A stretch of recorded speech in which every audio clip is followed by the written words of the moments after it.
Hello and welcome back. So last की दो videos में हमने बात की थी विनीकोट की थ्योरीज के थ्रू बच्चे की परवरिश पे। पहले स्टेज में हमने बात की कि बच्चा जब एब्सोल्यूट डिपेंडेंस स्टेज में होता है तो उसकी परवरिश कैसे की जाए। फिर दूसरे स्टेज में हमने बात की कि बच्चा जब रिलेटिव डिपेंडेंस स्टेज में पहुंचता है तो उसकी परवरिश का क्या तरीका होना चाहिए।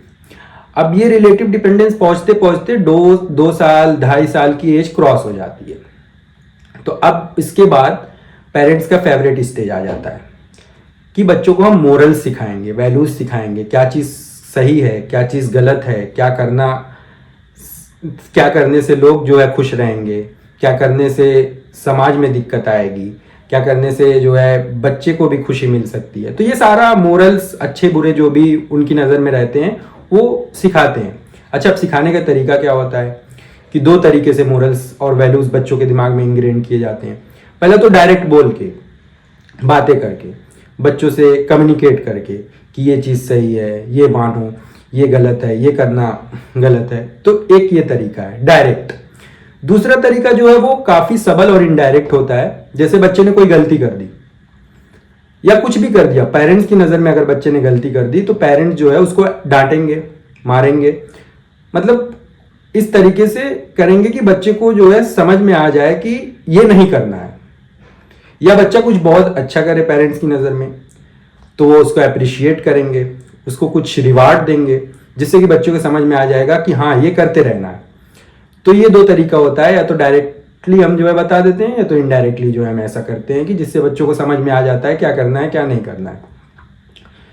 तो अब मोरल्स और वैल्यूज सिखाना कितना ज़रूरी है कितना नहीं, ये चीज़ पे तो हम बाद में बात कर सकते हैं। बट हाँ, ये हम बिल्कुल नहीं कह सकते कि मोरल्स एंड वैल्यूज बच्चों को सिखाया नहीं जाना चाहिए। बिल्कुल ये हमारी रिस्पॉन्सिबिलिटी है एज ए पेरेंट्स कि बच्चों को बताया जाए कि क्या चीज़ें सही है क्या चीज़ें गलत है। क्योंकि आपने एज एन एडल्ट काफ़ी लाइफ जी ली है और अभी आपके पास सोसाइटी के काफ़ी एक्सपीरियंसेस हैं, आपने काफ़ी सारी चीज़ें देखी हैं जो अभी बच्चे को देखना बाकी है। तो इस चीज़ को पूरी तरीके से डिनाई कर देना कि मोरल्स एंड वैल्यूज नहीं सिखाना है तो ये बिल्कुल गलत बात है। मोरल्स एंड वैल्यूज बच्चों के अंदर इंग्रेन्ड होने चाहिए। बट अब वही आ जाती है बात कि मोरल एंड वैल्यूज किस तरीके से बच्चों के अंदर इंग्रेन होने चाहिए, क्या उसका तरीका होना चाहिए बच्चों को समझाने का या बताने का, और क्या हम वो तरीका जो फॉलो करते हैं वो सही भी है। तो अब आप ये बात बोलेंगे कि इसमें सही गलत क्या है, मोरल्स और वैल्यूज तो वो यूनिवर्सल हैं या हमारे कल्चर की अगर हैं तो हर बच्चे को सेम तरीके से सिखानी जानी चाहिए, तो इसमें सही गलत तो कुछ नहीं हो सकता। मगर नहीं, यहाँ पे एक क्रिटिकल फैक्टर है। क्रिटिकल फैक्टर ये आता है कि यहाँ पे हम बिल्कुल ही नज़रअंदाज कर देते हैं कि बच्चा क्या समझ रहा है इस चीज़ को लेके। तो जैसे कि हमने पहले ही डिस्कस किया था वीडियोस में, पहले दोनों वीडियोस में, अगर आपने नहीं देखा है तो जाके देखिए कि किस तरीके से एब्सोल्यूट डिपेंडेंस और रिलेटिव डिपेंडेंस स्टेज में बच्चों की एक परवरिश होती है जिससे कि बच्चे की फ्यूचर की जो भी लाइफ है वो डिपेंड होती है। तो अगर well enough mothering, good enough mothering हुई है तो अच्छी बात है, फिर तो बच्चा और जल्दी इमोशनली मैच्योर हो सकता है, टाइम पे मैच्योर हो सकता है। बट अगर इन केस उसमें कुछ प्रॉब्लम्स आ गई या मदर किसी वजह से जो है तकलीफ में हो उस स्टेज में, जिस स्टेज में बच्चों को इमोशनल सपोर्ट की ज़रूरत होती है एब्सोल्यूट या रिलेटिव में, तो उस केस में बच्चे की थोड़ा इमोशनल ग्रोथ कम होती है या लेट से होती है। तो अब इस स्टेज में जो है बच्चा जब लेट से उसकी इमोशनल ग्रोथ हो रही है तो अब ये कैसे पॉसिबल है कि सब बच्चों को सेम टाइम पे सेम तरीके की मोरल अपब्रिंगिंग दी जाए। ये कहाँ का जस्टिस है। हर बच्चे की अपनी एक मोरल और वैल्यूज के लेके समझ होती है। हर बच्चे के अंदर अपना एक सेल्फ होता है जो क्रिएट करते हैं आप खुद उसकी अपब्रिंगिंग से। पहले दिन से जब बच्चा पैदा होता है उस दिन से आप जिस तरीके का सपोर्ट उसको प्रोवाइड करते हैं वो उसी तरीके से ग्रो करता है, उसका सेल्फ उसी तरीके से ग्रो करता है। अब उसके सेल्फ में क्या चीजें हैं उसको आप बिल्कुल नजरअंदाज अगर कर देंगे और सिर्फ यही बार बार करते रहेंगे कि सोसाइटी की जो चीजें हैं या जो भी आपके माइंड में चीजें हैं उसको बार बार थोपते रहेंगे उसके ऊपर, तो बच्चा कुछ नहीं सीखेगा। हो सकता है टेम्पोरली आप सिखा रहे हैं, बच्चे ने कुछ कर दिया, आपने उसको मारा डांटा, थोड़ी देर के लिए कंप्लायंस में आके बच्चा फॉलो कर सकता है, कंप्लायंस में आके हो सकता है ऐसा ना करे।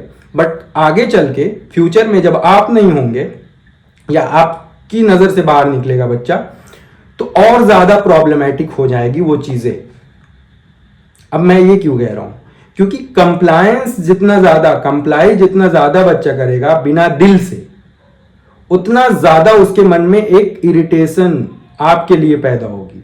तो दो चीजें, बच्चे का सेल्फ है, आप बच्चे के सेल्फ को ज्यादा अच्छे से समझते हैं क्योंकि आप उसके माँ बाप हैं। अब बच्चे की अपब्रिंगिंग कैसे हुई है, किस तरीके से हुई है, ये भी आपको पता है। उसकी इमोशनल ग्रोथ किस तरीके से हुई है, ये भी आपको पता है। अब आप हर बच्चे से उसको कंपेयर ना करें, पहले तो उसको एक यूनिक एंटिटी माने कि वो अलग बच्चा है, हर किसी से अलग बच्चा है।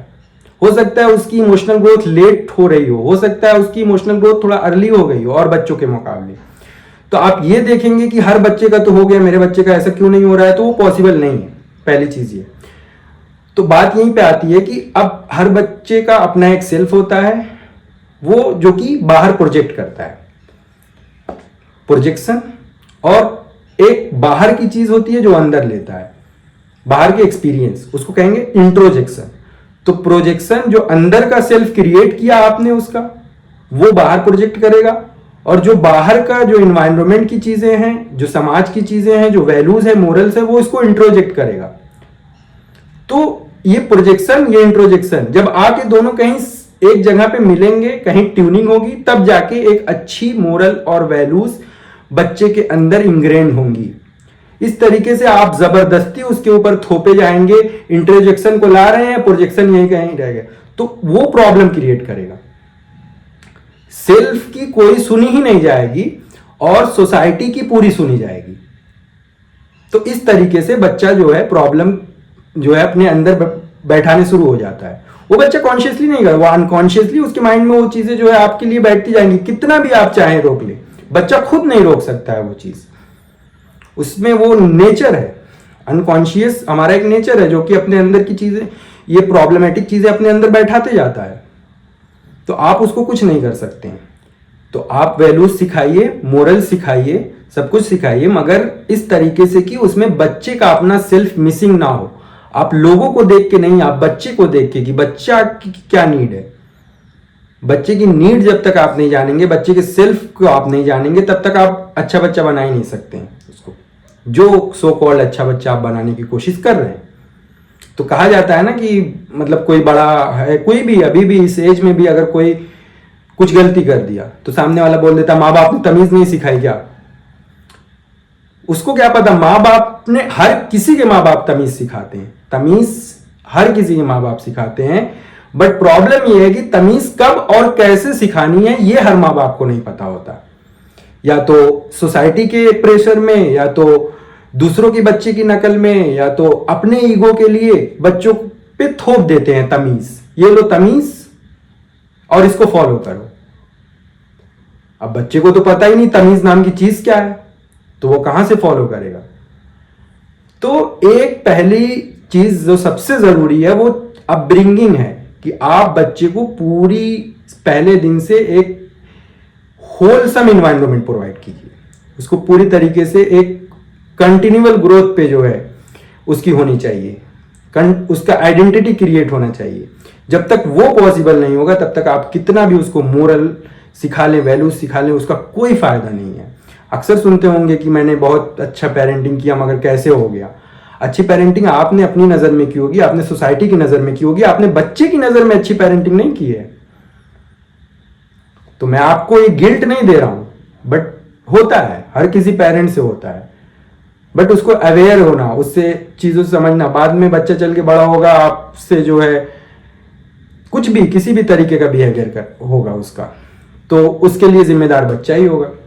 सबसे इंपॉर्टेंट विनीकॉट की लाइन है कि लव जो है, लव का रिप्लेसमेंट मोरल वैल्यूज नहीं हो सकता है। आप बच्चे को प्यार दें, प्यार से इंपॉर्टेंट कुछ नहीं है, कुछ भी नहीं है।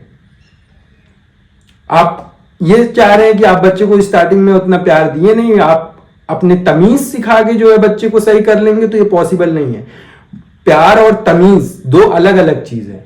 आप ये नहीं कर सकते कि प्यार नहीं देते हैं, चलो तमीज तो सिखाई देंगे, बच्चा तो सही हो ही जाएगा, नहीं। तो पिछली 3 वीडियोस में जो मेरी एक कॉमन बात निकल के आई है, जो मुझे अब रियलाइज हो रहा है कि बच्चे की नीड, बच्चे की नीड कितना इंपॉर्टेंट है, बच्चे का परसेप्शन, बच्चे का नजरिया कितना इंपॉर्टेंट है। आप अपने नजरिए के हिसाब से सब करते रहेंगे तो बच्चे का नजरिया कहीं गायब। अब बच्चे का भी नजरिया आ रहा है, आपका भी नजरिया आ रहा है, तो यहाँ पे एक आकर ट्यूनिंग होगी, तब जाके बच्चे की एक इमोशनल ग्रोथ पॉसिबल हो सकती है। अच्छा, आप एडमॉनिश करेंगे, अब मान लीजिए कंटिन्यूटी ऑफ बीइंग बच्चे की है, उस बनी ही नहीं है, अभी तक क्रिएट ही नहीं हुई है, उसको आप मोरल सिखा रहे हैं, नहीं माना, मारा, थोड़ी देर के लिए मान लिया, फिर से और ज्यादा कंटिन्यूटी ऑफ बीइंग बिगड़ गई, तो और ज्यादा प्रॉब्लमेटिक। जितनी बार आप मारेंगे उतना ज्यादा बच्चे को आप प्रॉब्लम क्रिएट करा रहे हैं, आगे चल के वो उतना ज्यादा प्रॉब्लमेटिक होगा जितना आप मारेंगे उसको, जितना आप डांटेंगे उसको। तो प्यार से बढ़ के कुछ नहीं है, प्यार दीजिए बच्चों को। और प्यार में सिर्फ प्यार ही नहीं आता, प्यार में जो है डांट भी आती है, प्यार में जो है मोरल्स और वैल्यूज सिखाना भी आता है, मगर वो प्यार होना चाहिए। वो आप बच्चों को रियलाइज होना चाहिए कि आप उसके लिए बोल रहे हैं, उसके फायदे के लिए बोल रहे हैं। बच्चा जब तक ये नहीं समझेगा, बच्चे को ये लगता रहेगा कि क्या आ रहा है, क्या हो रहा है, तब तक आप बच्चे को जो है समझ नहीं पाएंगे और बच्चे की इमोशनल ग्रोथ पॉसिबल नहीं हो सकती है। थैंक यू, नेक्स्ट वीडियो में फिर से मिलेंगे।